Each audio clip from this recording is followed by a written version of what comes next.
আল্লাহর নামে 3টা তাকবীর দেই, তারপর কোন 2টা গাইডলাইন তিনি বিশ্বনবীকে দিলেন, ওই নির্দেশনা বাণীটুকু শুনে আজকে আমরা বিদায় নেব। আওয়াজ করে পড়তে হবে লিল্লাহে তাকবীর,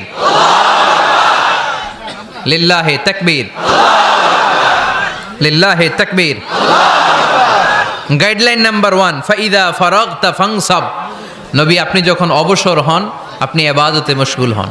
ফানসাব ফিল ইবাদা, তাফসীর ইবনে কাসিরে এসেছে আপনি ইবাদতে মশগুল হন যখন আপনি অবসর পান। অবসর আল্লাহর দেয়া বড় নেয়ামত, এটা বিশ্বাস করেন? অবসর কিন্তু নেয়ামত। আমরা অনেকেই অবসর সময়কে কাজে লাগাই না, কিন্তু অবসর চলে যাওয়ার পরে যখন ব্যস্ত হয়ে পড়ি তখন বলি হায় রে, অবসরটা যদি কাজে লাগাইতাম। পরীক্ষার পরে 3 মাস ছুটি ছিল, এই 3 মাস অবসরে যদি পড়তাম তাইলেই তো আজকে ভার্সিটিতে চান্স পেয়ে যেতাম, ঠিক কি না? এজন্য বিশ্বনবীর আল্লাহ বললেন, নবী ফাইদা ফারাগতা ফানসাব ওয়া ইলা রাব্বিকা ফারগাব।